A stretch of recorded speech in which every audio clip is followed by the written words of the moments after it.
there. There is something very exciting I have to tell you. You know how I am now an official WoW partner? Well, it turns out that as a WoW partner, I get to do a giveaway. So there's going to be a mount giveaway over the next 4 or 5 days before the actual season comes out. Basically 3 days, I will make this giveaway. And you have a chance to actually enter the giveaway and win the Stoneforge Sentinel. He's super cool. Super cool. I got a little email and I was like, damn, that's awesome. Look at that. Moving up in the world. That's pretty cool. Anyways, let's just go ahead and do this real fast. And let's go ahead and get started for today. So I'll make sure to tell people that today I got a lot to set up. Today is mostly about finding the best tank builds, updating Discord, and actually continuing on with that. That is mostly the objective. Let's go. Because we've revamped basically the entire Discord. I have a vision for it. There's a lot of work I have to do. Basically, we're going to spend a few hours today doing that. It's a little late. Obviously, I'm about an hour later than I normally am. But yeah, so really cool. I think this giveaway applies to absolutely every region. But if you are interested in the new mount and you don't want to buy it on the shop, there is a giveaway that you can enter here because I have a key for it. And on top of that, I actually get to do a little giveaway. There's one person who can win, which is awesome. We will mostly be looking at tank builds today, and that is the exciting thing. Hello, good morning, Onos. Good morning, Arcanistic. Hello, hello. I'm a little late. I took some time to relax this morning. I was listening to some nice Alan Watts. Took a little nap. It was very nice. I've been working hard. I've been getting up at like 7 a.m. these days, and then I've got a lot of calls, a lot of this, and then I want to make some videos, and I also have some collabs that I want to be doing, so I have all those recordings, trying to fit those in, and then still actually want to get ready for the season, and I'm not going to get to do a lot of alts. That's basically the main thing. Instead of actually playing for 10 hours a day, it'll be more like a few hours a day, and I'll just finish the campaign and stuff, though. 3 a.m. here, why haven't I gone to bed? Probably because you want a chance to win the new mount. That's probably why, but first I have to set this up. Now, I've done this before, but I'm definitely confident I can do this again. So I go to giveaways on Stream Elements, and then I create a giveaway. And then I'm pretty sure that people, in order to get in, you make it so that no one has an advantage. And then all you have to do is you set it up, and then people can just do giveaway and click enter. I'm almost positive that's how we did it last time, but I will triple check that and make sure I understand. Do you guys know the new mount? I have to look about how to get it. I don't actually know how to do this. So if I go to the shop and I want to redeem a code, I don't even know how to do that. To be honest with you, I'm not familiar. I have a code for this mount. I'm going to need somebody to tell me how to do it. I genuinely don't know how to do it, but it's the Stoneforge Sentinel mount, and it's this one. This is the mount. Yep. So if I go to details, is there like a code I can enter here? Visit the product page for like on BattleNet or whatever. A super rare mount in Zulamon. Nice. That's cool. I'm not really a mount person in general, but this one's cool. This one's the one that you can customize. So I was maybe going to get it.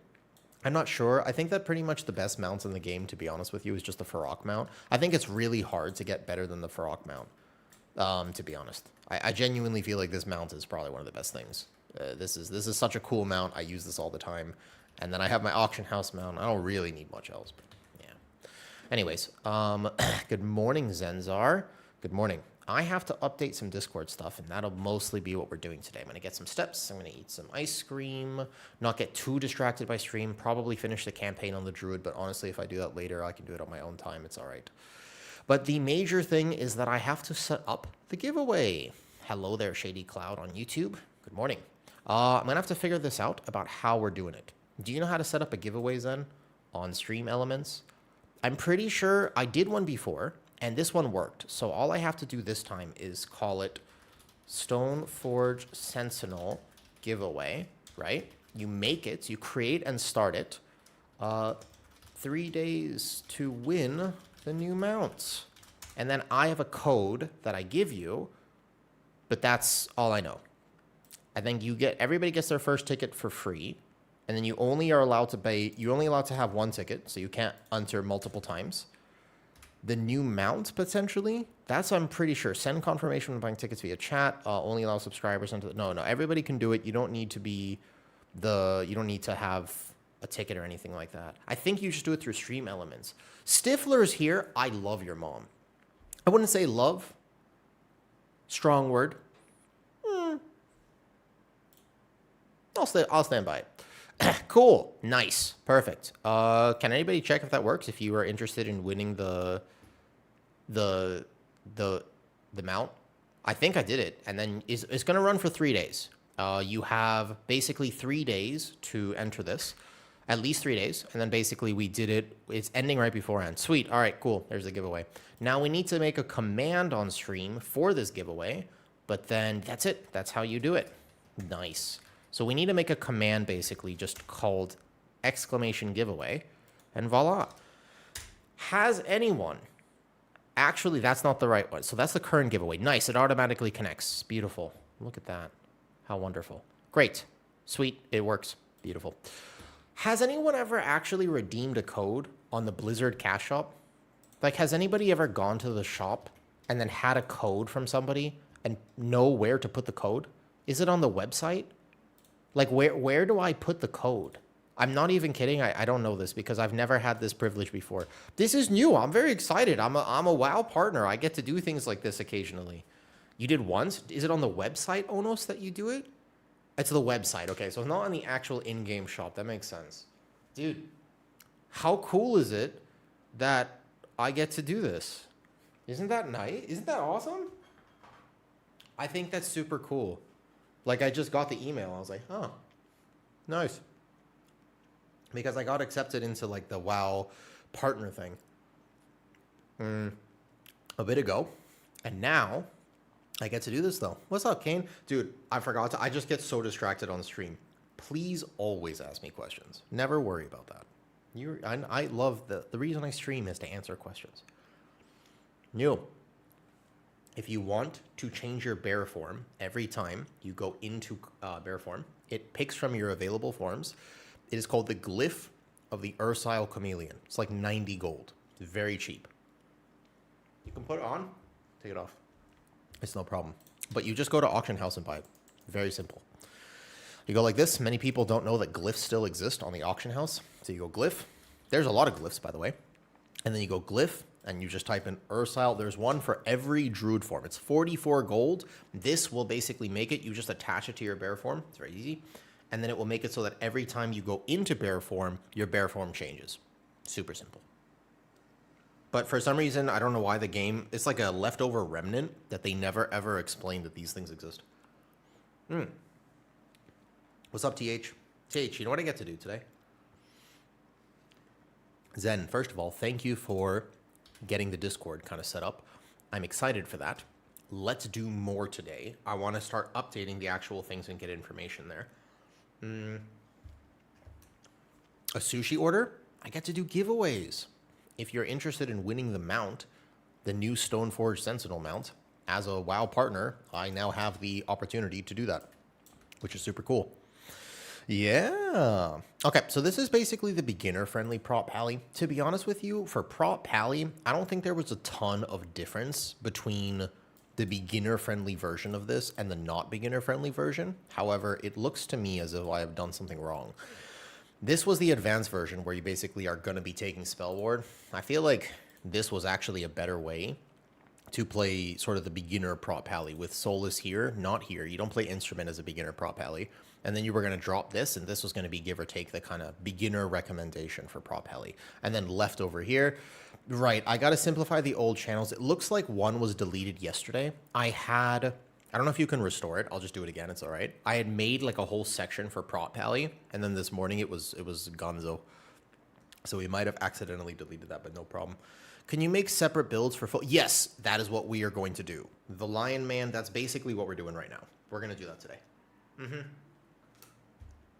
The purpose of these builds, I've got a reason for it, don't worry. I've got some very strong reasoning for why I would choose these talents.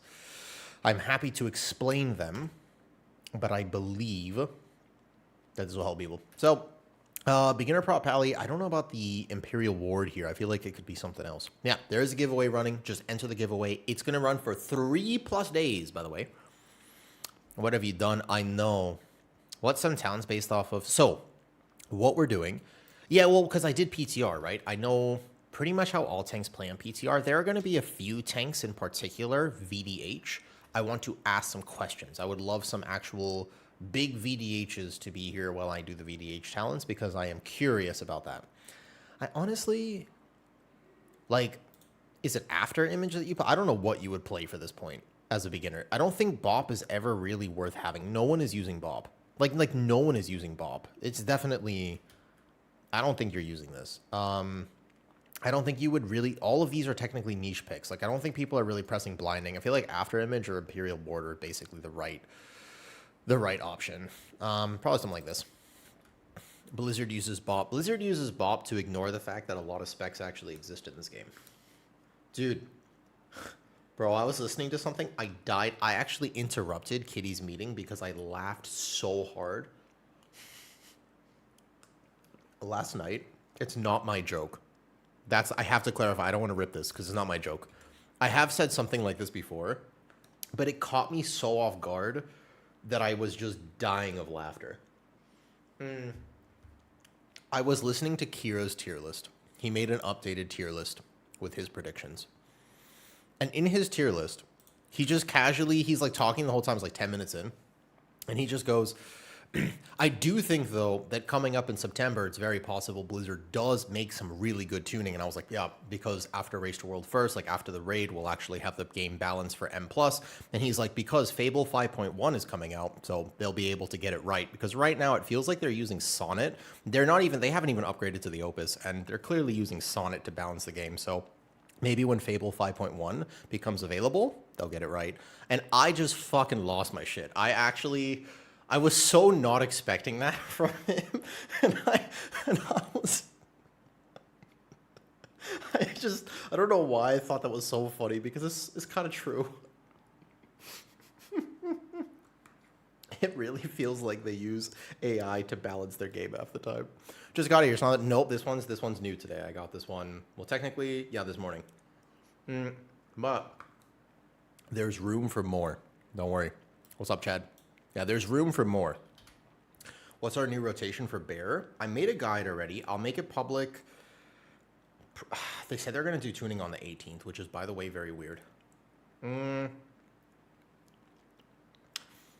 I made the guide, when was it? A few days ago, Patreon YouTube members, in terms of when the Guardian Druid guide. You want to pull it publicly? We have to wait a little bit. I think maybe start of next week. Maybe like day before, like 17th, 18th, I'll post that guide. But if you want early access to it and kind of like a first look, Patreon, 2 members. Okay, so this is the easy prop Halley build. I think this is correct. I think that this is basically a guaranteed success instead of using Divine Guidance if you just don't press Consecrate. And then you have Solus instead of Instrument. I think this is all right. I think we ship this. And this will be the first build that I put in the Discord section. So what we're doing today, we're going to find a lot of good builds. We're running the giveaway for a while. The Lion Man, I will happily make many builds. I'm going to separate it. I'll show you what the goal is here. I'll give you the vision. But first, I have to find what happened to the last prop Halley thing I made. I think it accidentally got deleted. So I'm just going to get it again, unless it got changed somewhere. But I've got the Discord now. We've got it set up. And here, watch this. So we're going to go, for example, that's the giveaway code. That's my actual code here, though. Fair ways to giveaways on Twitch. Every time there's a giveaway in the channel name, you have bots stop by to enter the grand total of 1 chats in their history. Good call, TH. I will caution that. Now, we have to end the giveaway to be fair. We have to end the giveaway in 3 to 4 days, part of the rules. So it won't end until right before the season. I will, on that day, check and we'll go through who wins. And if it's a bot, I can check their chat message and just make sure. But good call that is a thing. Good point. What's up, Womble? EC Apex, no raise. Oh, did he make a guide on it? Sweet. You know, Womble, I message tactics. He's busy right now, to be fair. But that's going to be a future podcast guest. I did ask him if he wanted to do a podcast with me talking tanks. Guardian is good. It is not bad. It has always been good. It was good on PTR. They buffed it. It's now very good on PTR. I don't know if we're S tier, but we're a lot better than people think. Did Tactics finally make a guide? Let me see. Let me see. What build did he recommend? I'm kind of curious. There is another Guardian Druid build, which is interesting. That was a suggestion that I'm kind of curious about. Let's see. Yoda made one. He made a bear guide. Wait, Yoda made one 6 days ago? I'm kind of curious about this. Guardian Druid Mythic Plus Tactics. I'd love to see what Tactics made about this. But first, we're going to focus a little bit. 17 hours ago, 12.1 Mythic Plus and Raid Guide. Now, the Raid build is interesting. The Raid build is going to be potentially kind of interesting. He's going over the changes here. He talks a lot about the changes. Good. What's his build? Let me see what he came up with. I disagree. I strongly disagree with one of these talents. Actually, I disagree with 2 of these talents. But fair enough. It is finally somebody is playing the proper EC Apex. I disagree personally with 2 of these talents. I think that I think 2 of them are bait, actually. But let me see if he actually decides to change any of them. I understand where it comes from. He's actually going to think about, okay, all right. Cool. I will respond to that later. It's kind of cool that people can come up with different builds, isn't it? What's up, Pixel Dad?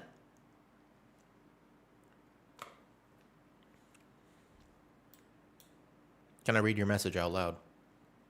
Pixel, when people send me messages like that, it means a lot more to me than you might realize. I like streaming. I like making jokes, and I appreciate playing the game. But I stream to connect with people. At the end of the day, I stream because I want to be able to talk to people. And for the people on Twitch, I also multi-stream to YouTube, so I'm responding to a message there. You said, I wanted to let you know that you've helped me through a pretty dark time in my life with your content. It's helped me get into tanking and healing. And also you got a cat because of the cat stuff that I've been posting. I am glad that me sharing my life can make a positive difference in other people's lives, because that's all I do. I literally just hop on stream and start yapping and then get distracted with what I'm supposed to actually be doing in terms of like updating the Discord and stuff, I should probably be better about that. I'm glad that my content helps. That's the goal. Listen, Caesar, you told me yesterday that I could experience your wholesomeness, so I don't want you backtracking. I thought you were a man of your word.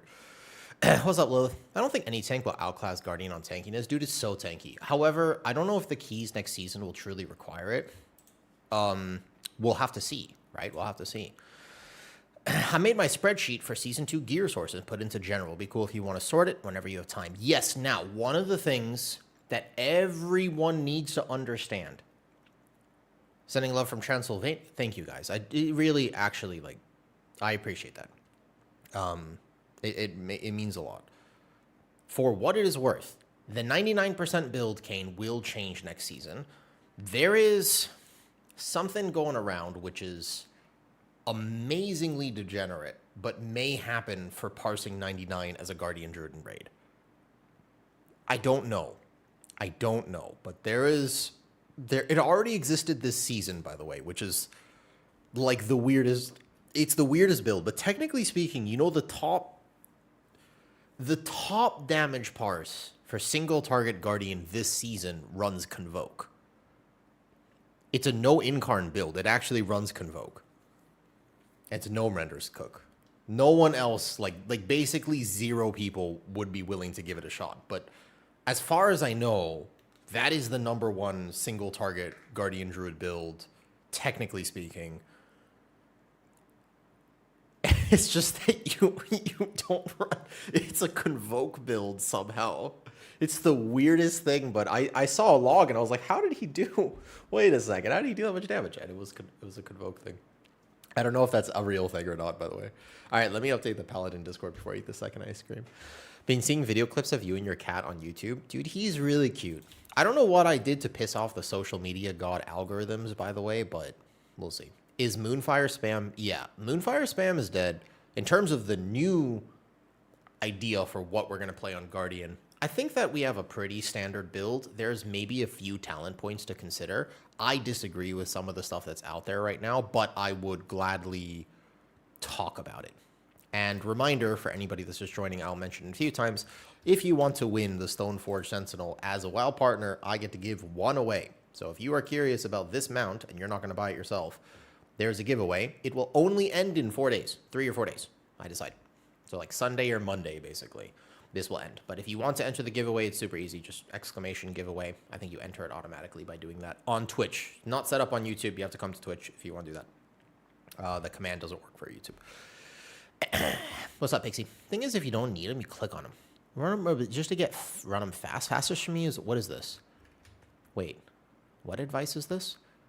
On a tank class, you can use your mounts and run over them. What was this advice, Pixie? I might have missed something here. Let me see. Pixie said, a tip for people who want to level Valera fast to level 80 is to get the utility curio, preferably a stealth class, and just run over. Oh my god. I don't think I care enough about that, to be honest. Hi, Spec. How are you? I was about to message you, actually. Just check in. How are you doing today, Spec? How are you doing? Okay, let's begin the update for Discord. So watch this. I've got a plan, and I'm excited about this plan. Extremely excited. Observe. So we go... Oh, that's the giveaway key. First, I copy this. Finish what you were saying about... What was I... What, can you remind me what I was saying, Bertations? I will gladly finish what I'm saying. I just need to remember what it was. Valera. Pixie said that there is a speed leveling method for Valera where you can go on like any sort of class with stealth or just a tank with a mount, and you can run over Kyrios to level her very fast in 1 or 2 of the delves. I do think we have to do the question mark boss for the heroic crest that it redeems, but not, like, I'm not really a delver myself. I have enough moles on my body. I've got like a few. Both my parents are spotted, so I'm kind of spotted, like a Dalmatian, and I don't really need to be a mole person in game. You can see. Have you ever noticed that? I'm like, I've always been spotted. When I was in high school, my first ever girlfriend used to draw constellations on me. Like, she would play connect the dots on my body because I have a bunch of sunspots. I've got a lot of like the freckles across my body. Random fact. Busy with all the new stuff. I am also busy with all the new stuff. Hello there, Shady. I'm eating ice cream. No. I'll tell you what. If you carry me to 0.1% title next season, Caesar, I'll consider it. Yeah. I heard the Zorthus video recommended that you want to... Done. All right. The Zorthus video recommended that you want to not do the heroic delve yet because it might be bugged. There's some weird stuff with gearing. Did they ever fix the spark issue, Caesar? Now I got a 15-week-old kitten, and now I'm a cat person. Hi, Faber. They are extremely cute, aren't they? They're menaces. They are menaces. Part of their cuteness is the fact that they have no respect whatsoever. Part of the charm. What's up, Zakath? Zakath, I don't want to call you out. Normally, I just say hi. You know, I noticed that you've followed the channel, and I'm just saying hello. Hi, Zakath. Like, for example, I see it's Dave Dude. What's up, Dave Dude? Thank you for the prime. How are you? Are you Dave? Is that your name? But, Zakath, my friend, this is your 253rd message. How are you not followed already? I'm looking. I've known you for months. I've known you for months. This is your 253rd message. What the hell? How are you not followed? Wait a second. Hold up. How did this happen? No. Sometimes I swear Twitch unfollows you. Like, I think it happens after, I don't know, it's like random.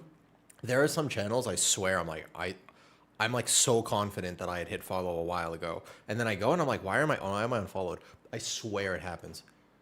I'm like, it's like I don't even think it's a conspiracy theory. I just think that there's some setting or something where it's like you haven't been active or whatever, or this or that. And it's like, occasionally it just happens, right?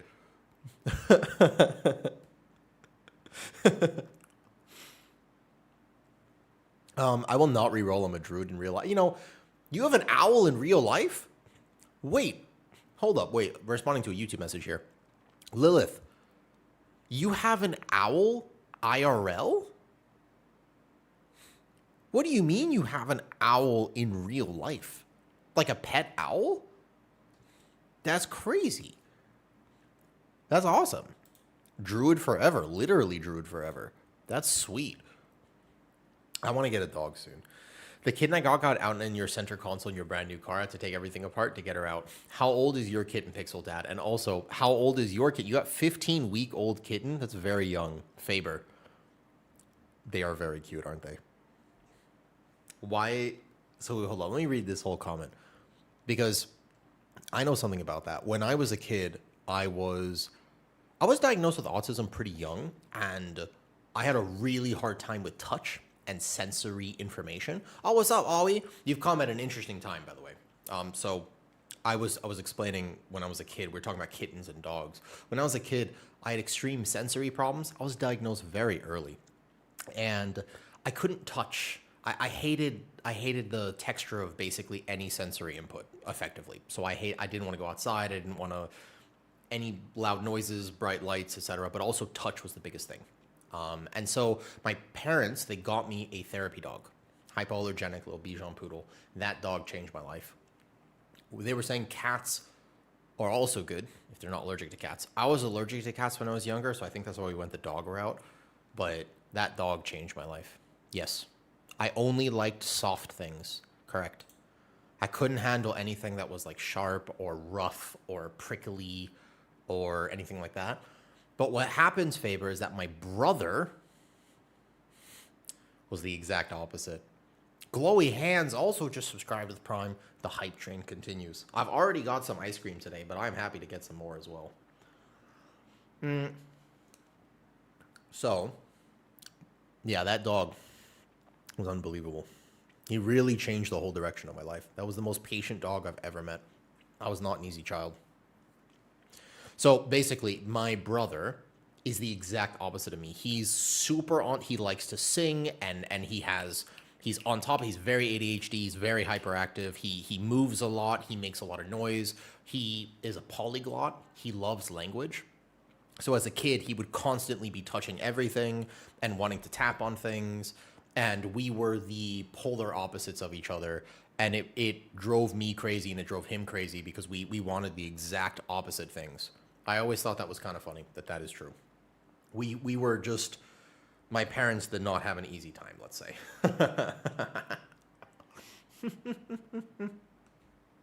It was rough. Yeah. This is you. So it's interesting how that works because we're both on the spectrum, right? But we're on, it's not even that we're on different sides of it, but that particular, the sensory part of things, I like nothing. I like quiet. And he likes noise. Now, yep. We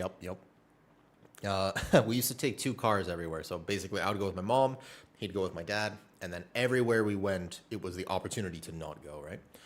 Okay, let me start updating Discord. By the way, if you are here, I want to show you something. One thing that I am doing with my Discord, and we're going to start this soon. My resurrected your Twitch to sub because your YouTube tanks has been so in value. I'm glad that it has, Chloe. The whole purpose of it was to help people, and I've got a lot of cool things coming as well soon.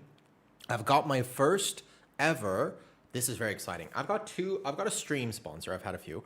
I got my first ever YouTube sponsor, which is super cool. And I know that some people, when you see a YouTube sponsored video, you're like, whatever. But if you ever like a streamer and they have, and you see a sponsor in their video, you should be so happy for them because they pay well. They're a great way to support your streamer. Even if you don't partake in the sponsor yourself, just knowing that they have it there is super cool. I have one on actual stream if you want to support. This one's super easy though. That one's completely free. You don't have to buy a product. It's just a gaming browser. And that gaming browser is pretty sweet. I am going to make that as a YouTube video as well because that paid me a little bit of money to do so. But actually, Opera, when they initially sponsored me, I kept using it regardless. That browser is just good. It is actually just a good browser. I have used it ever since they first sponsored me, even when the sponsorship ended. So that one's cool. There's another sponsor which I actually think will help people. It's cool. It helps stabilize your connection. And playing from Thailand, it is always hard to do so. So, Glowy, the mission is make YouTube videos that help people. The next mission is my Discord is a place where people can learn, feel safe to ask questions. We have that one. Everybody knows my community is a safe place. But the Discord, I want there to be real information in there. So let's do so right now. Basically, more beginner-friendly builds. So what we're doing basically is we're going to update builds for all tanks today.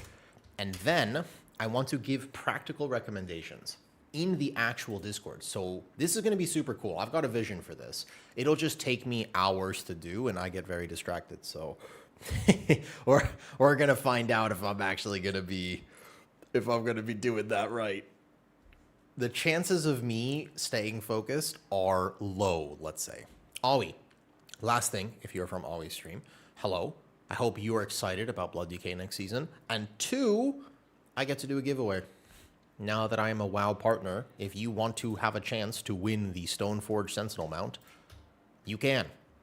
There's one person who can win it. And that giveaway, it's lasting for 3 or 4 days, but if you do exclamation giveaway, you can enter it. Bam. I will get to give one of these mounts away, which is pretty cool. How much damage tanks are making? Oh, M0 Petri, I don't know. And also, be wary. I mean, this was upsetting last season. They did this last season too. They should not tune off of Mythic 0. It is a terrible idea. They did this last season, and I don't know why. I don't know why they would use Mythic 0 as any sort. We have 2 months of PTR testing, logs, data from PTR. We had 3.5 months of beta that they could use. There's giga information across all key levels. Many different people play beta and PTR. But they came out with a blue post this morning that was like, hey, we're going to do tuning on August 18th, and we're closely looking at the performance of every spec in the last 2 weeks. And I was like, wait. What performance are you looking at? Like, are you going to be looking at how well they do delves, or like what's going on here? It's what's happening, man? Because that's concerning to me. There are some things that overperform in an M0 environment that don't overperform in keys. It favors many different damage types. An example is, for example, things that have very big burst but don't have sustained damage tend to look much better in M0. You do all your damage, pack's dead, done. For podcast episode, now that, Glowy, he did come with some spicy takes. Bear technically doesn't have that much. I wouldn't say Bear is the most giga offender of that cane, but I am worried that Guardian Druid gets nerfed, correct? What's up, Star? So let me finish his ice cream. I've got my second ice cream here, and then I'll answer that take. Okay. The fact that they shouldn't balance tanks. Sib Online, you asked me, can you ask me your question again? I forgot to answer it earlier. Prot Warrior is very... So, people don't know this, Petri, because so many people were focused only on the Blood DK and the Prot Pally.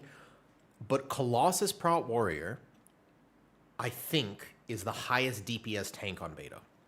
In our testing, Colossus Prot Warrior, if you benefit from attack power, is probably the highest DPS tank.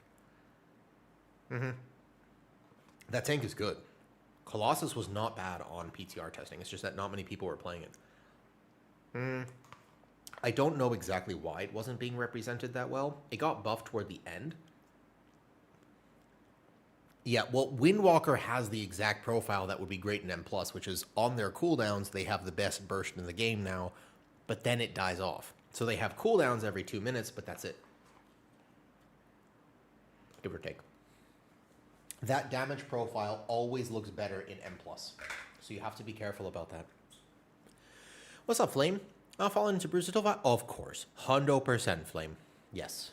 Don't worry about that. And also, if there was one tank that was going to get buffed, I think, based off of PTR, it would be Brew. So, Brew is actually not in the worst spot right now, considering they might push that. Yeah. Prot Warrior, yeah, you can link it if you want. Playing Windwalker and M0, and I've been auto-viewing every tank creator for weeks to see what's going to happen. With that, I mean, Shaw is the best Brewmaster creator, right? Shaw is the one that cares the most about Brew and has the most personal investment, I think, in it. But, oh, do you think Blizzard will make it right for the Spark? No. I don't know how they're going to do that. If you guys don't know, there's a bug where people got an extra half Spark. So there will be people who are half a week ahead because of an interesting bug with a quest that happened.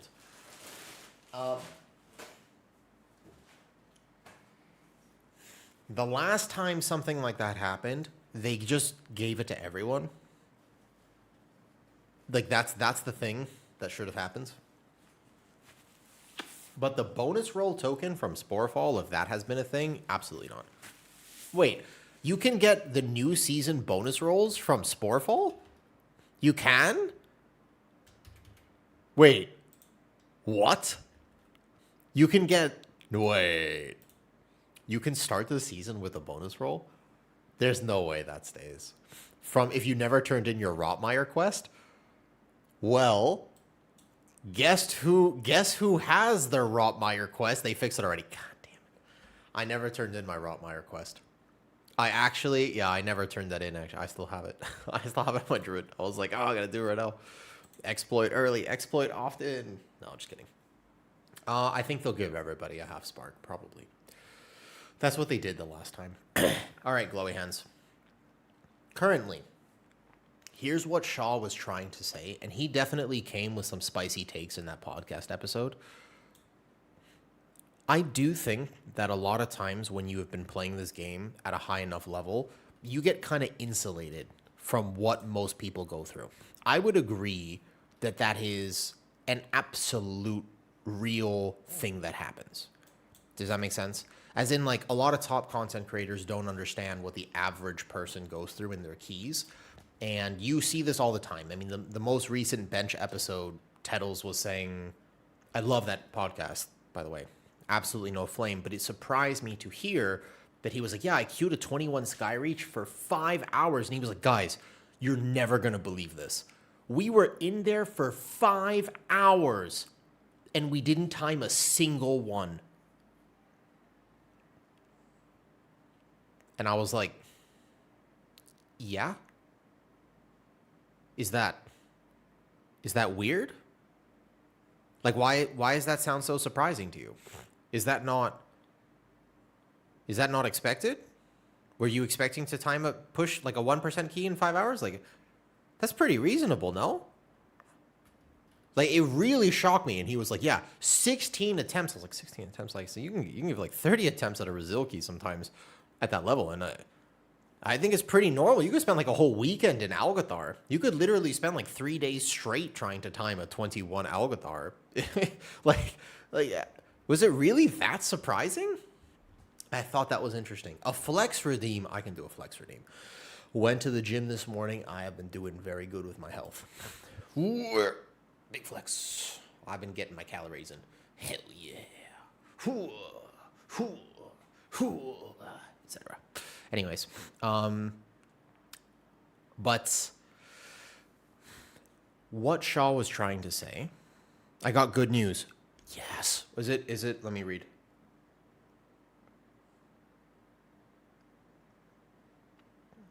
Yes. Good?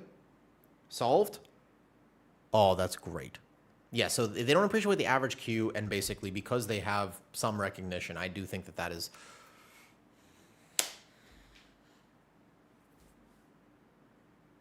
Thank God, huh?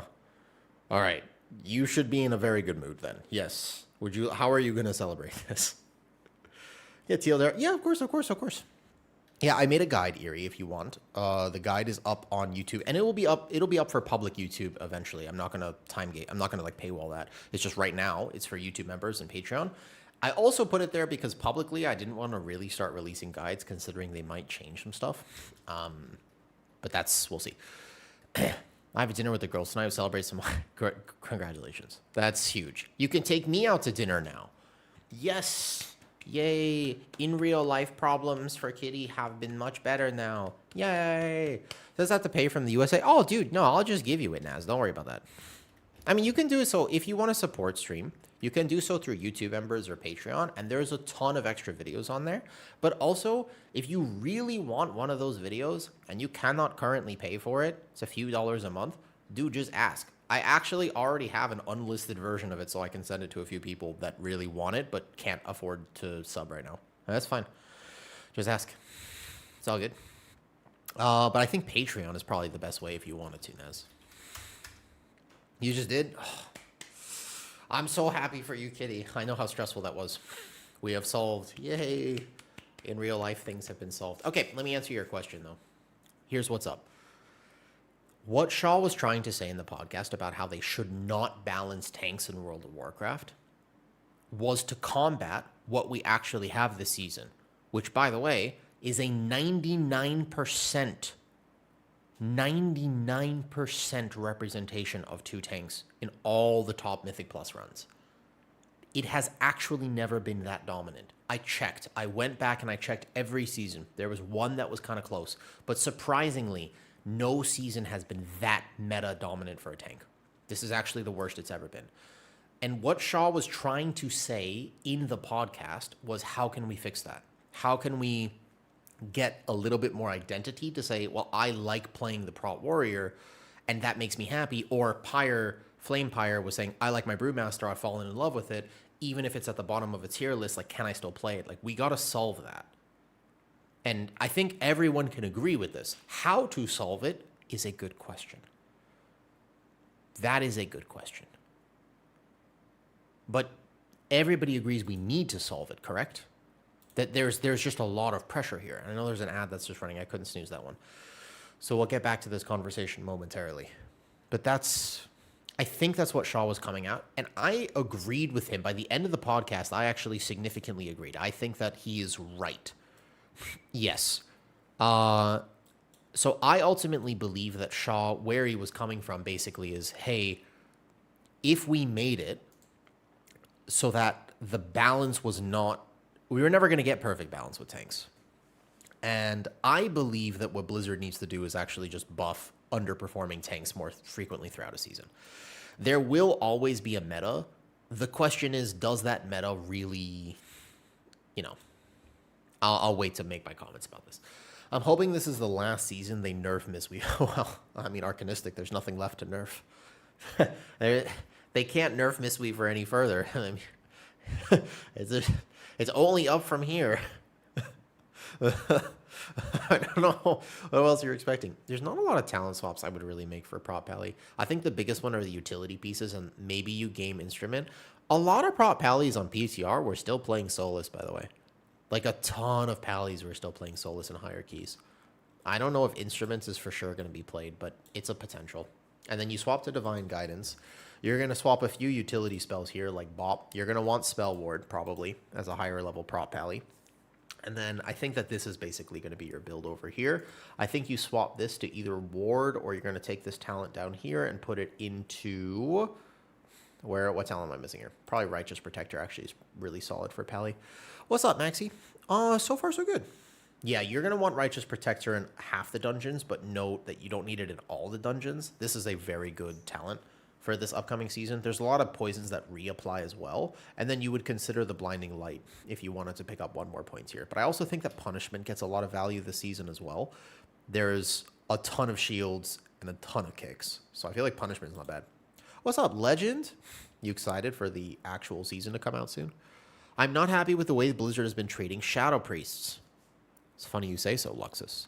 Luxus, you like Shadow Priest? Do you know who Loyal X Dice is? Are you familiar?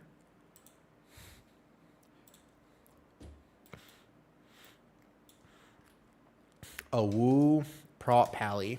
A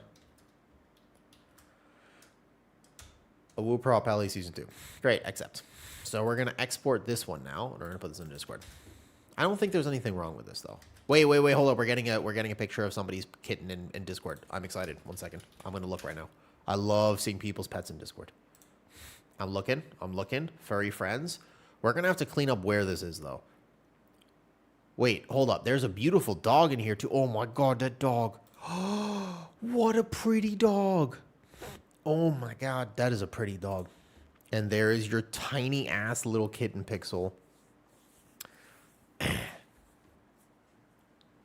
This is adorable. That is a pretty looking dog. Hold on, I'm gonna show you. I like dogs. Here, 1 second. Bam. Look at that. Oh, it's an aesthetic dog. I know at the high end it's a bit worse. How much worse exactly is Templar Tank versus Lightsmith? Cinerak. Great question. Great question. Have you already finished everything you need to do, Maxi? Who is that? They've been neglecting us. Loyal X Dice is one of the best Shadow Priests in the world, and I have a call with him tomorrow. I will be filming some things about Shadow Priest tomorrow, believe it or not. Won't come out for a little bit because I'm filming them a little bit in advance so I can play the season when it comes out. Because mostly what I'm doing these days is like a lot of setup stuff. I want to help people. Okay, so we're going to be playing something like this. Prop Pally Season 2. I had already made all this yesterday, and it got deleted on accident. Okay, we go to Paladin. Over here, Prop Pally. Good. And then we put this, right? Okay. The more push build. About that, whoopsie. That's okay. I just need to actually redo it because I typed it all out and I was on focus yesterday. So I wanted to try to get more stuff done today, and I'm realizing, how long has it been now through stream? It's not looking good for me, Zen. I have gotten exactly 0 things done and it's been 45 minutes. Yeah, it's okay. We got this, I believe. Yeah, that's rough. I can do it. Yeah, Legend, I'm excited. Once the season actually starts, I get to really game. For now, I want to do a bunch of stuff. So one of the things I'm going to do is going to look something like this, right? Swap instrument. Main thing is instruments versus Solus. It's a min-max DPS thing versus HPS. Many high keys on PTR were taking Solus.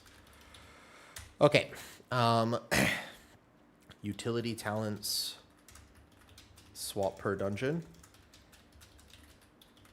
And there may be a use case for readout in purely physical check dungeons over magic damage. Basically, here's what we're typing out. I'm going to show you. I'm going to go back, and I'm going to basically go through and through. And then watch. So you can see here, if I just basically move my camera up a little bit, we move the camera up, like this, perfect.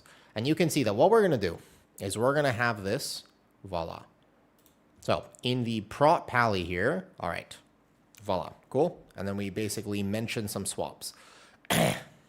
Cool. Those are the main swaps you have to think about. Now, not mentioned in the videos. Bind utility spells to native in-game click casting, right? EG. Do people still use EG, for example? The new Druid feels weird. You'll get used to it very quickly, Terezi. Don't worry about that. You get used to it extremely fast. It just takes a second. It's different than Season 1, but I actually ended up liking it, so it's okay. All right, so EG, left click, sacrifice, right click, freedom, right? This works with Ellesmere UI. All right, boom. Macros. Now we go link the macros for this, which are 2 very good macros for prop pally. You want the mouse over, and we're going to take out Shield of the Righteous. We're going to put this like this, boom. Right, mouse over shield macro, as mentioned in the Patreon video. And then we go mouse over judgment. Every tank should have these macros, by the way. This is a big thing for every tank that needs something like this. And then you want to put this line, cool. You go, if as you are learning, it is okay to macro Shield of the Righteous. To Judgment / Avenger Shield. This, as you get better though, you want to min-max without the macro. If you want to do that though, to add this, all right, simply add this line to either of those and you'll be good. Be good to go. Bam. All right, so we go like this. Bam. Okay. We've got like 1, 2, 3. We got the 2 builds here, and then basically we would also make a potential full single target raid build that I could update here eventually.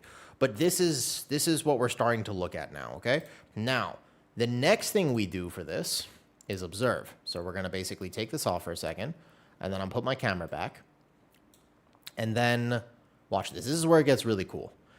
Shifan says they can solve the tank balance if they go back to low damage, high tanks that can hold and conserve the identity by shifting tanks to damage out of tankiness. So I don't know if I like the fact that tanks are now just damage bots. Like, it is a little weird. Have you noticed that? Basically, when you're thinking about what tank is going to be meta next season, you're actually asking yourself, what tank does the most damage? Like, in a lot of ways, tanks are just glorified DPSers that can take a lot more damage, and I don't know if I super love that change.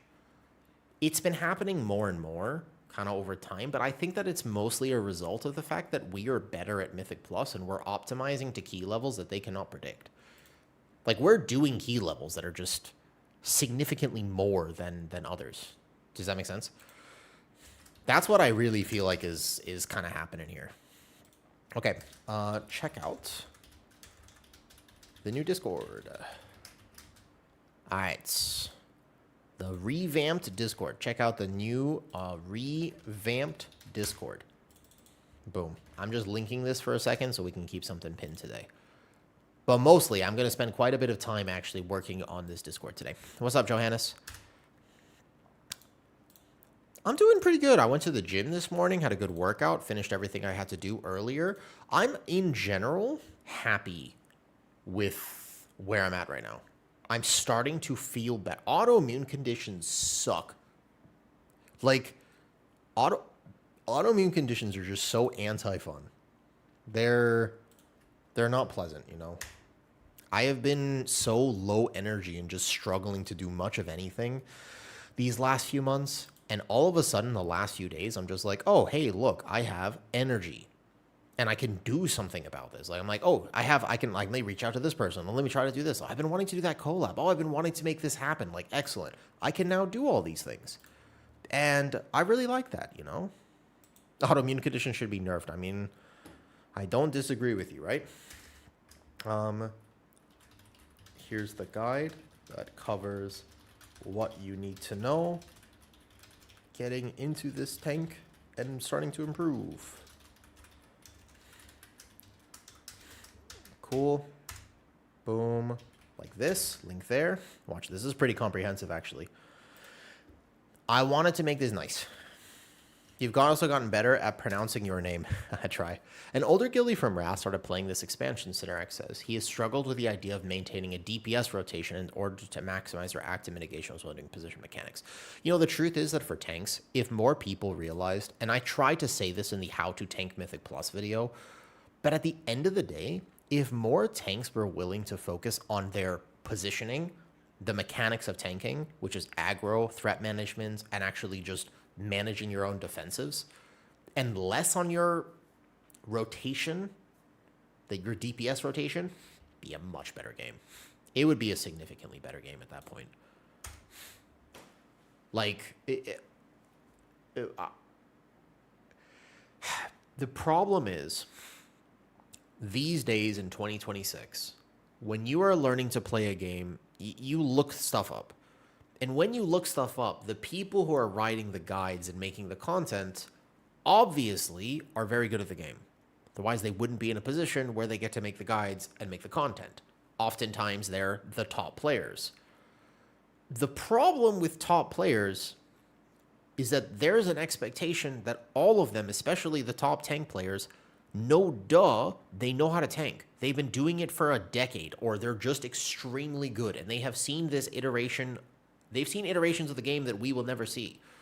Top tank players have an expectation that you already know everything you need to know about tanking. So when they make a guide, it tends to be favoring toward, well, if you've been playing Prop Pally for 10 years, here's how you min-max it.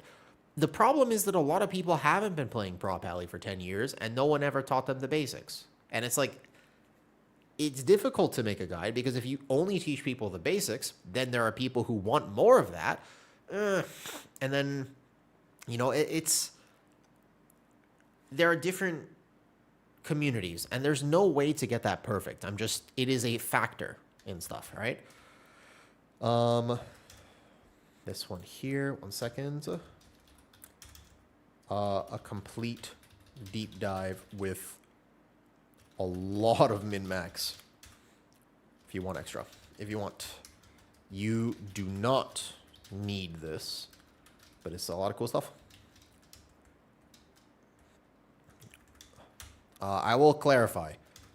This is not necessary, but it is cool to go this far in optimization if you want.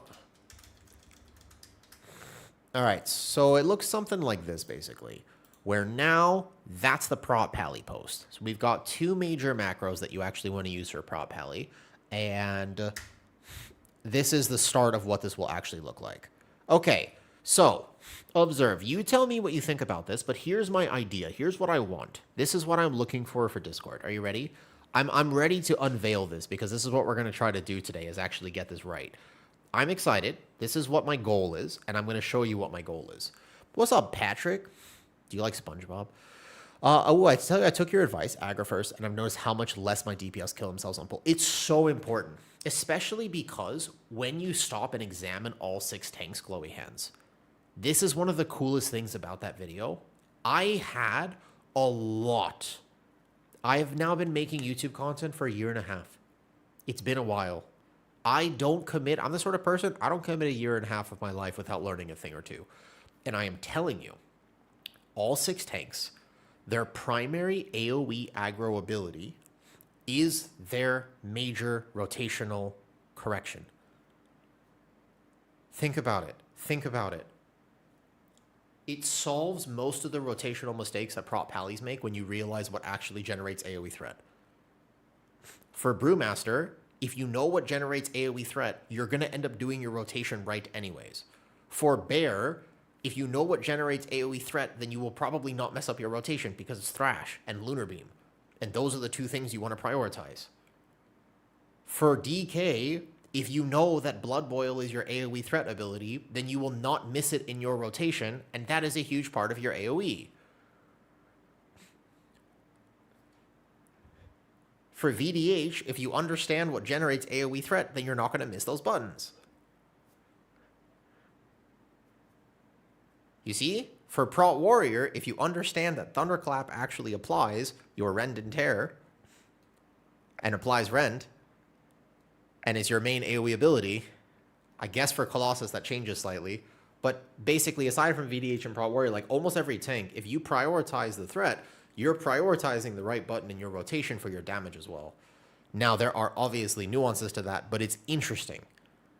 That's the thing about it, is that it works to catapult you, no matter what tank you're playing, into a better rotation anyways. You see? Wait a second. Dalgroth raided? Dude, I missed the raid? Wait a second. I'm so sorry, Dal. I was distracted. I had something pulled up. Mr. Dalgroth, what's up, dude? I'm so sorry I missed that. I didn't even know. I'm so sorry. I was tapped out. I was looking at something else. That didn't actually come up for some reason. I was off on that. Dal, what do you think about that? So my opinion, Dal, you'd be the perfect person to ask. You're a tank player. What's up, Mr. Dal? Dalgroth, if you're still here for a second. What I was saying was, I've been thinking a lot about how to explain tanking to people and what the game should do as a tutorial for tanks. And I believe inherently that if people prioritize threat management as their first and foremost, it would help a lot of tanks. because many tanks kind of YOLO and just send weird buttons. But if you were to prioritize your Thrash as a Guardian Druid, you would end up doing better. That's what I think, as a general rule.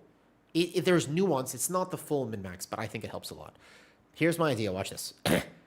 So, this is what I want it to look like, by the way. This is the goal. I'm ready to unveil this. I'm going to turn off my camera for just a second so you can see this, though. The DPS feeds the threat gen. I think they feed each other, and you're right about that. Most tanks, when they watch a guide, a lot of the guides are made with pure DPS in mind, and there's an assumption that you know how to tank. And I think that that's not always correct. Yeah? Yes, exactly. Something earlier for a threat, and that is an optimal DPS. At the end of the day, if you're in a position where you're going to use Sundering Roar for threat, you would imagine that that's not a bad thing to do because your extra 5% damage or 3% damage that you would get from it probably doesn't matter at that point in that key level. I think, within context. Watch this. All right, you tell me, guys, what you think. You tell me what you think about this. Here's the vision. I'll turn off my camera for a second. Here's what I want. You're going to navigate to the section of Discord. Tank builds season 2. You go Prot Paladin. Bam.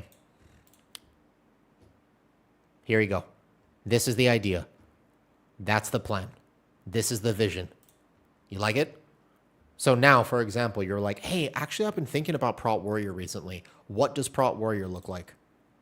Bam. It'll be there. Oh, the Guardian Druid build, for example. What do I need to know? Bam. Got you. Let's do it. That's kind of the idea behind this. So what I need to do for this, though, is actually spend the time actually updating everything. That's the vision. And kind of give my takes on what would be potentially some beginner-friendly talents, tanky talents versus this or whatever. I only got another 20 plus to go. Yup. It took me a while to do this. And then the guide covers stat prio and chase items. If you are listening to this right now, there is something very important I have to show you. Okay, let me log over to Guardian and let's do Guardian. Okay, if you want, everyone needs to understand this before next week, not after next week. This week, right now, how are you going to spend your bonus rolls? Where are you going to gear, and how are you going to do this? Yes, I won't, Johannes. That's the plan. Johannes, the plan is no one will comment. It's just going to be a static resource throughout the season that I can also update. Okay. How are you gearing? The way that gearing works in Season 2, you need to understand you won't have a bonus roll next week, but you need to start making a plan for this. Your class has individual priorities. It is not the same for every tank. But in general, if you are not a Mythic Raider and you are a Guardian Druid player, you will probably take bonus rolls from every vault, shy of some very specific instances, which I will go over, and you will most likely, for the first 3 weeks of a season, bonus roll this boss. When you do, for the love of God, I will make this video soon. It will come out in a few days, okay? Because this no one is talking about this, and it's so important because people will literally mess up their entire season if they do not understand this. Check your loot specialization. You can dodge this trinket that you don't want by being in Guardian instead of Feral. Because there's a chance you would get this trinket and waste an entire week. That's like the easiest thing to understand. But the next thing is, if you're bonus rolling, if you end up getting this trinket, you can play it. It's not the worst for Guardian, it's worse for other tanks. But all three of these are your Omega Bis. You want this weapon, you want this headpiece, you want this neck. So this is almost certainly the right option. However, this implies that you are going to be able to kill the heroic last boss. Now, that isn't always so easy week 1 or 2 as we're gearing. So just know, if you choose to bonus roll this, you will not be taking an item from your vault. That's the question. So as a Prot Warrior, and in the Prot Pally guide I made yesterday, it is super important that you check with your trusted resource, who is not necessarily me, because I can tell you for Guardian Druid exactly what I'm going to do. But for Prot Warrior, it gets a little bit more interesting. Same with Prot Pally. So the problem with Warrior is that there are 2 cantrip weapons. This one is probably better. We did not have this on PTR. Very weird, by the way. Extremely weird. There are 2 weapons we did not get to test on PTR. They never put it in. There are 2 actual one-handed swords or axes. And Prot Warrior, this is the one right here that everybody had on PTR. This is the one that's probably better. This is sub 1% of your damage. They might just be equal. But for Prot Pally, haste is very valuable. Same with Warrior. You're probably going to want this one instead. You want the neck piece 100%. This is the most giga powerful cantrip effect they've added. But the problem is, everybody wants this. There is not a single spec in the game that does not want this neck piece. You're not getting it. This is one of those things where if you find it in a heroic raid and it drops, people will offer like 2 million gold early on. People will be offering crazy gold for this item. So most likely, you're not seeing this, just to clarify. Almost positive. You will not win this. You kind of have to bonus roll it or find it in your vault. The only way you take it out of your vault is if you already have bonus rolled your other items from this boss, and it's just the last one, and you can take it easily. But basically, you need to take the bonus roll to get off. No, because the trinket ended up being not the most OP thing that they've ever had. And also, the trinket is with arm spec, so you would be bonus rolling something else. If you got it on Heroic Lorien, it's not a terrible trinket, to be honest. Like, it's decent, but there are actually better trinkets. The problem is that this neck, the legs for Warrior with Mastery is a little bit more decent, but what's interesting is that Prot Pallies were not playing this because it maintains its stats when you catalyze it. So Prot Pallies decided almost every Prot Pally on PTR was not playing the big legs. Interesting. So the problem with Pally in particular, I think protection will be a little easier here because you want the sword, neck, legs are not going to be as bad. This heart trinket for Prot, it lines up a bit better with Demolish Windows, to be fair. It's bad for Pally. Pally is the problem here.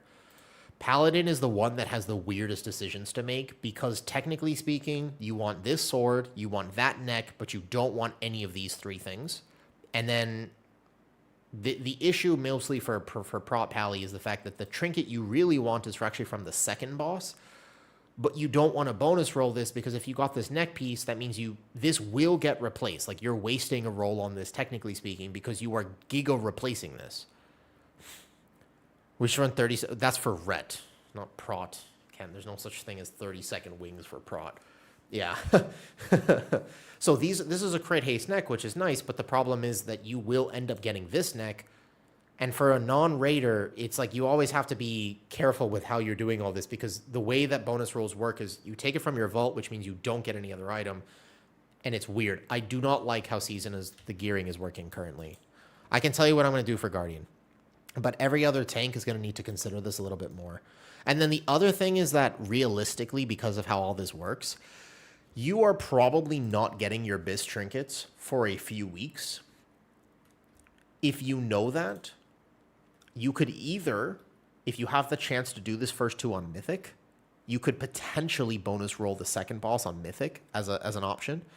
But basically, well, you have to understand, Lorien, this weapon, no one could test it. This was not on the PTR vendors. It is listed as an item that you can get from Raid in the same way that for Guardian Druid, this last agility polearm did not exist in Raid on PTR. This one, you could not test it. We have no idea. I mean, you just assume it's good, but technically we don't know. You would imagine it's the same logic as the other cantrip effects. They never put either of these. I don't know why. No idea. These 2 were not available on PTR.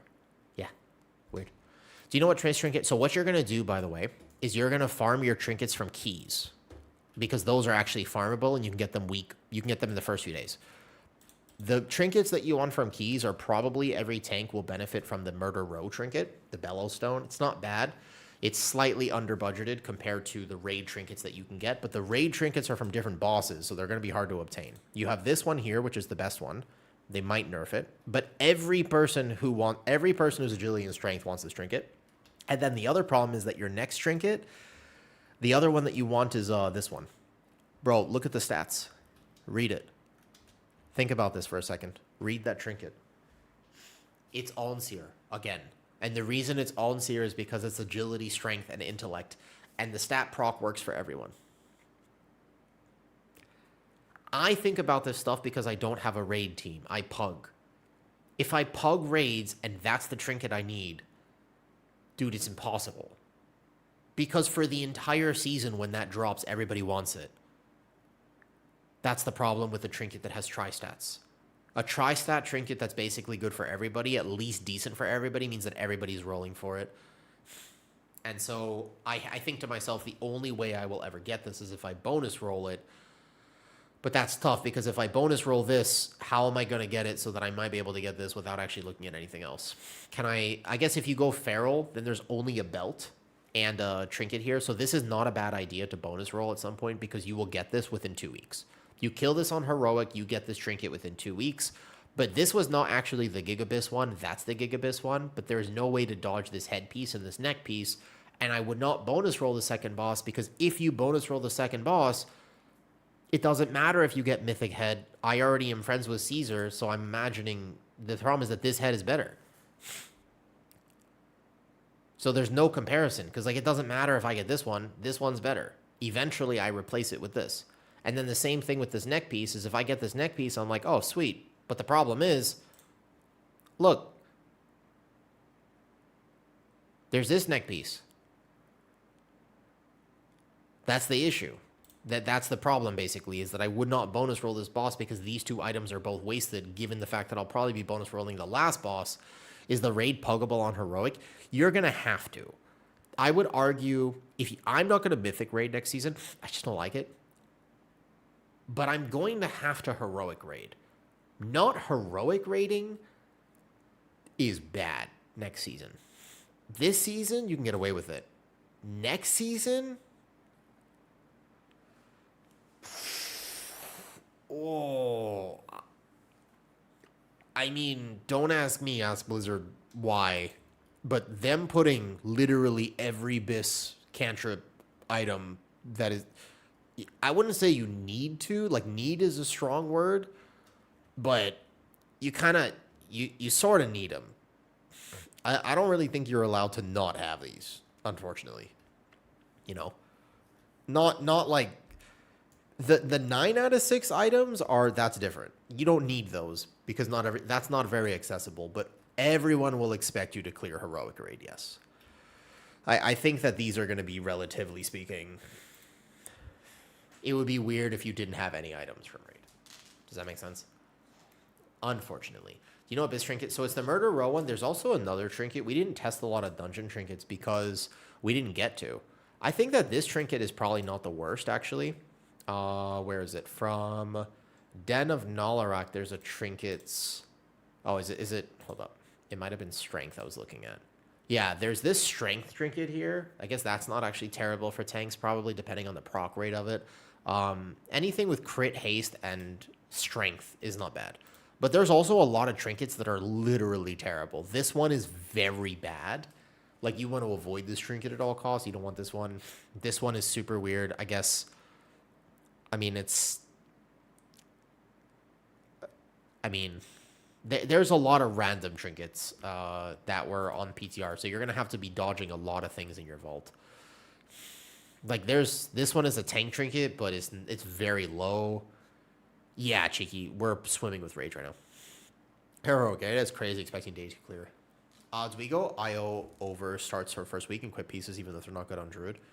You mean, like, for item level? Band of the Amani Warlord. To be honest with you, because everybody could buy their best trinkets from... I mean, basically, because everybody can buy their best trinkets from Raid on PTR vendor, nobody really tested trinkets that were not Biss. So, like, a lot of these trinkets, I have no idea, to be honest with you. There's a lot of trinkets I don't think I tested. This one was OP, then they nerfed it. And it's not good for certain tanks. The Ruby Whelp Shell was weirdly not the worst in Dragonflight when you trained it, when you figured out how to train it. This one's bad. You don't want this one. Actually, they changed this one too, but I don't think this one's good. You're going to want to avoid that. King's Rest. Which one are you even asking me about? This is probably the most decent tank trinket if you wanted one, because it's a 1-minute cooldown. I think this one, depending on the item, like how budgeted it is, if you wanted a tank trinket, yeah. Cheeky. So I have a guide that I made for it. I tested a lot of PTR. I'm fairly confident on the build. I think there's 1 or 2 talent swaps that might happen. The main thing about the build, though, and the swimming with rage, please, I made this argument yesterday, and I will gladly make it again. Bro, listen. Macro your iron for next season. It is time for us to solve this debate. Just macro your iron for next season, please and thank you. Especially going into season 2. Just macro that shit, man. Trust. What you'll do, we'll wait for the tuning on the 18th because I have a feeling they might change this. But right now, macro. Do it, Cheeky. Trust me, it'll change your life. It's a life-changing activity. And if you train the Dragonfly, the game remembers. Does it? Wait, Sib, it does? That's crazy. Macro to what? Thrash. Do not macro it to Mangle. Only macro it to Thrash. And it solves all your problems. All your problems next season are gone. There's 0 reason not to macro. I will have the conversation. I will give you all 3 points if you'd like. We went over this yesterday. I will go over it again. Would you like to have the full-on conversation about the potential of not macroing instead of macroing? I'll go over it. We'll have a conversation. Yes, I'll show you. 1 second. Yeah, no, don't macro it to 5 spells. Macro it to 1 spell. This is important because you do want rage for Frenzied Regen and stuff. No. Just macro it to Thrash. Now, probably some crazy min-max about the Apex with this. You take this, you use, right? Cast Thrash after Ironfur. That's it. That's all you have to do. No, do not macro. I would say you have it on 3, Dal. I feel like for the sake of Frenzied Regen and the fact that you thrash every other global, it's actually fine to just have it on Thrash. But basically, I'm almost positive, especially next season. I really feel that if I take a look at one of your logs, any Guardian Druid log, I am almost positive I'm going to find thousands of wasted rage if you don't macro your Ironfur. Yeah. Basically, because you have like double rage gen next season. I genuinely believe that you are just. I'll see thousands of wasted rage. Where if you take a look at one of my logs with the macro, it's actually it's crazy, and I don't mind it. I think that it So the thing is whether or not they're going to change that, Dal. I predicted a while ago about exactly what they would do to Guardian. I like this build. If you didn't get a chance to play it on PTR, and I know you don't normally, I like this build. I think this build solves the degeneracy of Season 1 while still having quite a bit of min-max, actually. But for what it is worth, it's still the simple, straightforward Guardian Druid that I love, that many people like. If you like Season 1 playstyle, it's a bit more min-max than that. It's a bit more nuanced. Like, hey, I've got swipe on my bars, technically. I do hit maul to activate the Apex. Like, there's probably some min-max about hitting some more mauls and single target to fill. It's not looking like the most... You don't spam the same button over and over again. You have an alternating rotation. I don't hate this. There's actually enough min-max. Drop the rage from the Thrash Bleeds. This is a very strong talent. I don't know if you would ever drop Blood Frenzy, truthfully. But, maybe. I said a few builds, when you hit maul. So, I actually think maybe I was testing this, it would be like 1 or 2% difference max. There are instances... I did, Dal. And I have all the data on PTR, don't worry. It is 100% Apex. When you get the Apex right, bare damage on PTR is way better than many people think it is. Apex is strong. Yeah. Doing math in Kira. I don't think I forgot to upload most of my logs, but I can tell you 100%. I'm like extremely confident. Knowing how Kira was pulling dungeons and how with the routes that I was doing and stuff, I still think that Apex is going to be significantly more worth it than that. But the build is going to be like this. Now, there is actually a cook, potentially, that The only other thing I would consider, I do not think you need reinforced fur because the extra armor is completely irrelevant. And the fact, if their guide recommends this, I feel like there's a little bit of a miscommunication. This is only for the bark 10%, which is not nothing. That is valuable, to be fair. But you don't need the armor because you reach cap anyways, especially with how much rage you're swimming in. I feel like you could do this. That's the another option, actually, as a potential. Is actually just completely dropping wildfire in this, because this is, you only path through here to get the 4%, the mastery. This is probably another option as well, weirdly enough. But I am quite positive that I'm like pretty positive that this is what you're playing. Yeah, swipe is so if you want to swipe, it's a 1% difference. You are only using swipe to reset gore because it has on AoE multiple chances to proc. But to understand, hold up, I've been distracted. What's his guild name? Is that allowed? Is that a guild name? Is that a registered guild? That feels very like, I'm surprised that that's actually allowed to be a guild. Fair enough. He's not wrong. Actually, technically speaking, it's bind on pickup. No, to be fair, that's wrong, though. They're bop. I was about to say, that's not correct. It's not bind on equip. Also, you don't equip people. It's bop.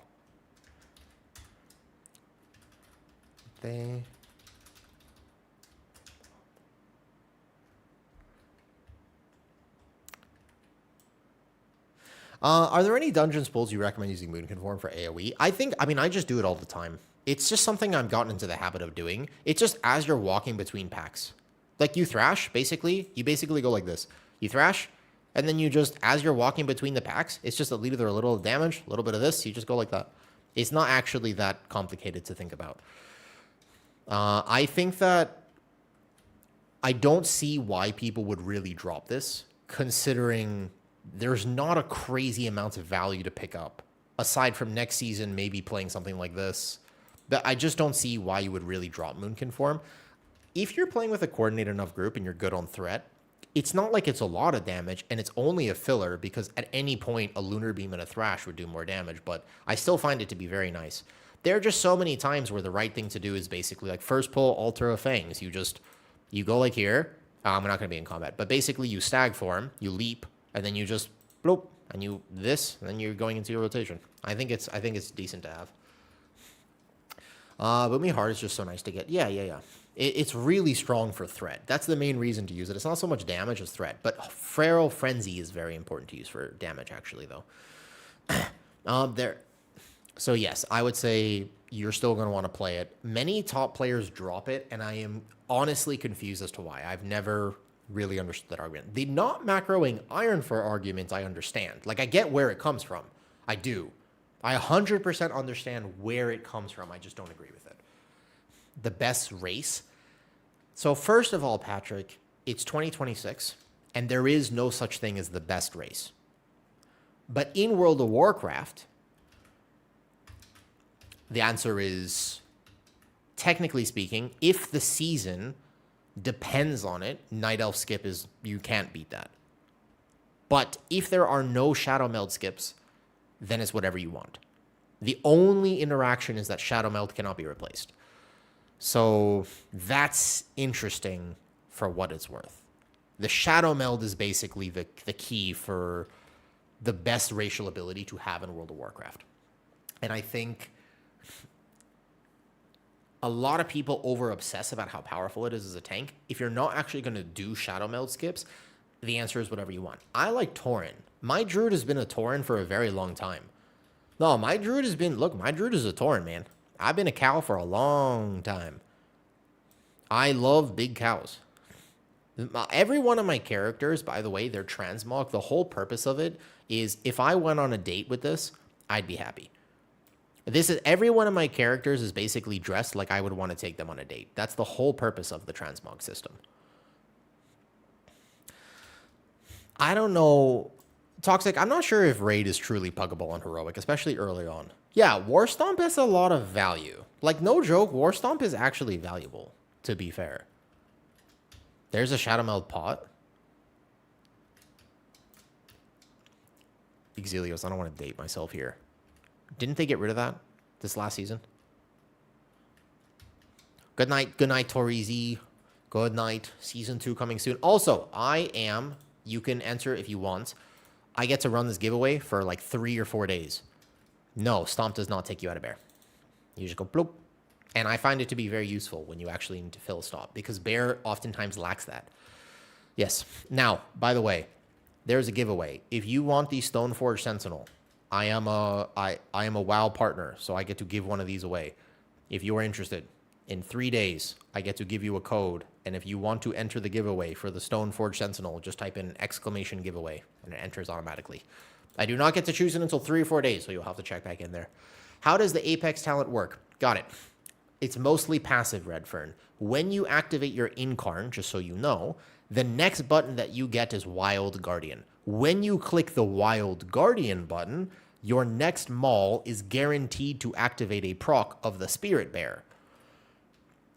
That Spirit Bear does some damage, generates some rage, but to be honest, the real benefit of it is that it buffs your Thrash and Mangle by 30%. So you want uptime on the Spirit Bear. Spirit Bear are good, but the real benefit is the last point. Otherwise, it's mostly passive. You don't have to think about it that much.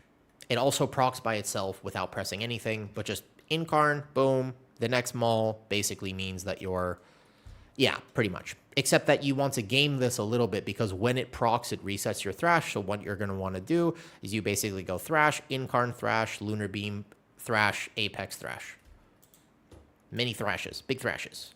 This is actually the most Thrash-centric Guardian Druid build we've had in a long time. I'm sort of down for it. I don't mind it, actually. I like it. I do. All right, let's go fill out the Guardian section of the Discord. So we've got this here. We're going to link the iron for a macro. Everybody always asks about that. I'm setting up my Discord today to be a very helpful resource, and I'm working on it, okay? Okay.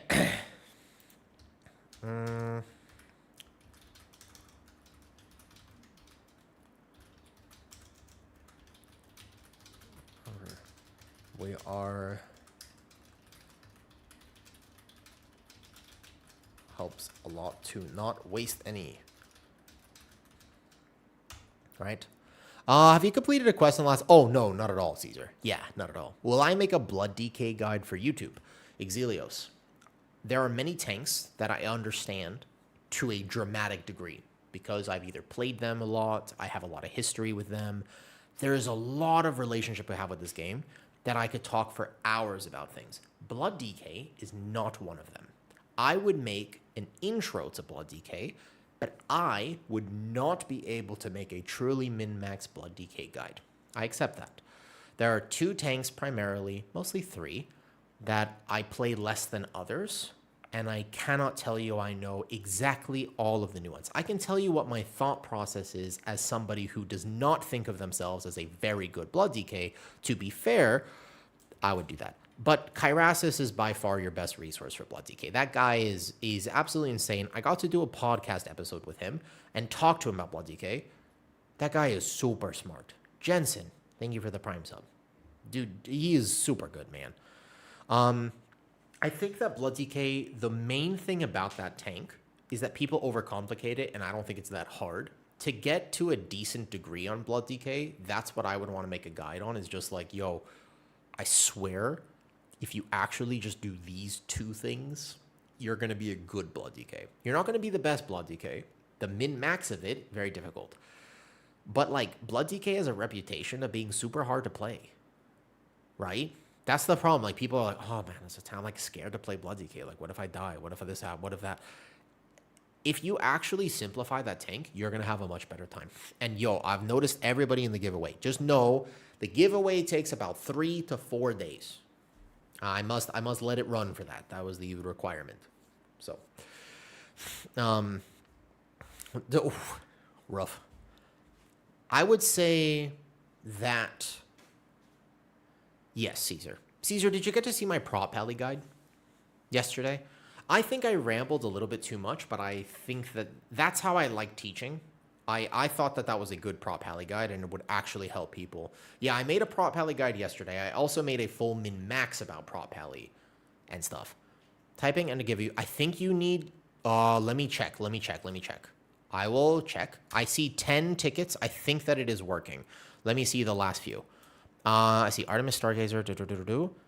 Actually, hold up. We have to check that the last few people were entering the giveaway properly because it does appear. Do I need to do exclamation ticket instead? Okay, hold up. Let me check who just entered. Erie, I see you. Erie did giveaway. I see that. Tigri Phonar, I'm not sure if I see you on the giveaway. It's exclamation ticket, but Erie is on the giveaway. I see them. Halo High Aspect, I see them. I think it's just taking a while to calculate.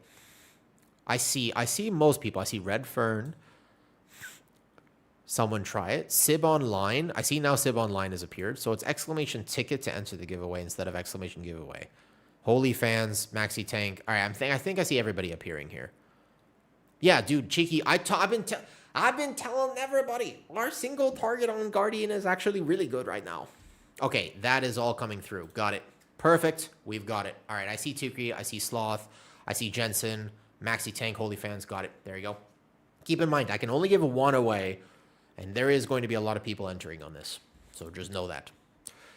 Oh, if you want the tank tier list, here, you got to come over to the mainstream on the YouTubes. They must come over to mainstream. What's up, Web Slinger? You guys excited for season 2? I am kind of excited. I'm ready to have a goal again, you know? Yep. Those are my thoughts. Cheeky, single target on Guardian is good. It was never bad. It was literally never bad. All right. Of the people who are here, yes, no, I actually think like I played a lot of PTR, man. Not as much as I normally do. People are sleeping on Bear. Is it actually like the best? I don't know. Pontac too depressed. I was worried. Let me ask you a question, Pontac. You said you finished 39-39, so you just missed the 1%. How are you going to play again?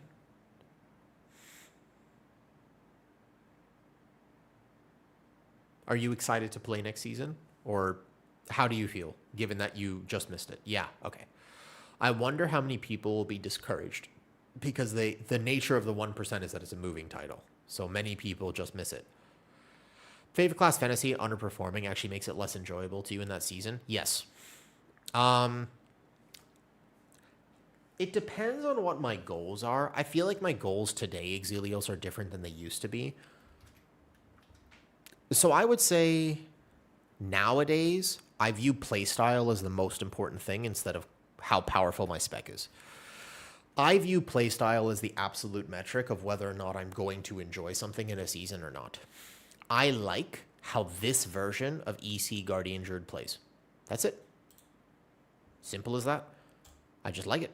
It's fun. That's it. There's nothing else to it. I will make it powerful. Is it going to be meta? I don't know. Probably not. Is it going to be good? Yeah. Even if you're playing the worst tank, so long as they don't do a terrible job, which they kind of did this season, you can make it work. But I think you might have to be realistic about your expectations. If I don't get the 0.1%, that's okay. I think that's what allows me to say that. Because I know I'll get 1%, no problem. But like the 0.1%, it's not that interesting to me as it used to be. It used to be so promising. I used to be like, okay, so next season, I'm going to go for the 0.1%. I'm going to do a whole season. I'm not going to quit like I normally do 2 or 3 months into the season. Like, I've got this. What's the meta tank? I'm going to reroll. I'll play it. I'll do it. I'll learn. I'll get better. And it's like, it's not motivating for me. And I think that the 0.1%, because I don't have the network, I don't invest enough in it, and maybe I'm just not that good or not that experienced, I can't secure the 0.1% within 3 months. There are some people who can be that good at the game. For the most part, it would involve me actually playing for 5 or 6 months in a season. It's competitive. It's very hard. There's a lot of really good players in WoW. I don't think it's so easy to just get the 0.1%. 1%'s a little different, I think. But 0.1%, that's like Brazil. It was some 23s this season. I don't know if it was Brazil 23. They got pretty high. And Well, Dal, like you play a lot. Like you put in the effort though. That's the thing. Like you put in the effort. You play all season. You invest. You learn. You study. You network. You do the right things. You take the steps, and voila, there you are. For me, I don't view it. It's not motivating enough for me to do this. You network just because of your name. People know who you are. That's not network. Networking, that's actually, that is networking. If you barely touch looking for group, that's specifically networking. I will make that argument because what most people don't realize is that at a certain level, people don't really just they don't go like this. When you log in, I'll say it this way, Exilios. If you have to go to pre-made group finders and go to dungeons and find a group, holy shit, you're messing up. Can you do this? Of course. But are you going to have a good time with this? The first thing you should do is you go, friends list, ignore everybody who tries to add you because your friends list is full, and then you go first person here. And I'm like, all right, Soul Soap. Yo, do you want to key? And then you start messaging people. You see? This is the whole idea. Look at this. You just start messaging people. The very first thing you want to do when you log in is basically start messaging people. That's the secret. That's the way. If you can do that, that's the secret. And you see, if you are friends enough with somebody, he doesn't need any context for this. If he's curious, he'll come to stream and figure out what the hell is going on. But there's no context needed. What Platinator profile? I still like my own Platinator profile. That's the sauce. I'm telling you, it's the most underrated Mythic Plus advice. It will get you more IO than anything else you could possibly do. I cannot express to you. Think about how many people have enough of a name, reputation, or network that they log in on the last week, and they're decent, they're obviously good at the game, but have no prerequisite. They've timed like a 17, and now they have 23s. Because if you have the network, it's possible. You need the network. Yeah, of course. Discord. I'll update the Platinator, obviously, when we get into new dungeons, but I think that what I'm going to do is I'm going to set up my UI to be Ellesmere UI with my own Platinator. You can set up a Platinator kind of setting up in his UI, but I like my own, so I'll use my own one that I made. Makes things super clear. Oh, sweet. See? Now look at this. I get boosted. Look. I've just been offered a plus 35 King's Rest. Look at that.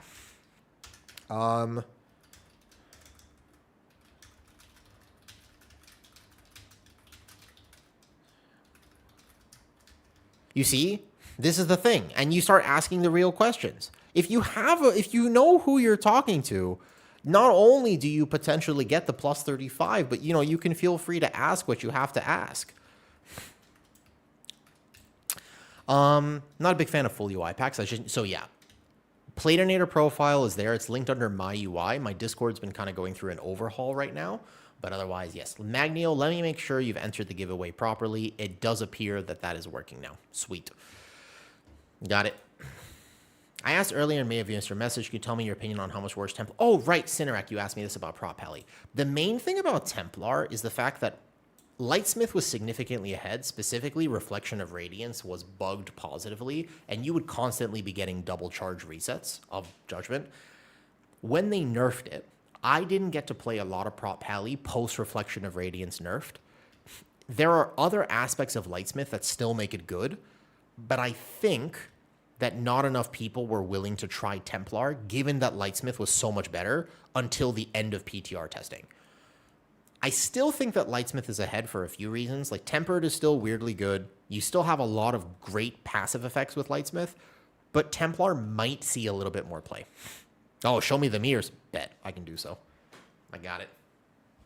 Here. You want the mittens too, or just the ears? Would you also like me to wear the mittens? I can do so, Yuri. For you? This is why there are some people, who really think that I'm basically some Fodom re-roller to bear. Excuse me. I honestly do take a little bit of offense to that. There are some people who are like, oh, woo, you're just a Fodom re-roller. You just Fodom re-roll. Bear was meta this season, so now you're just a Fodom re-roller. I have had these for 8 years. 8 years.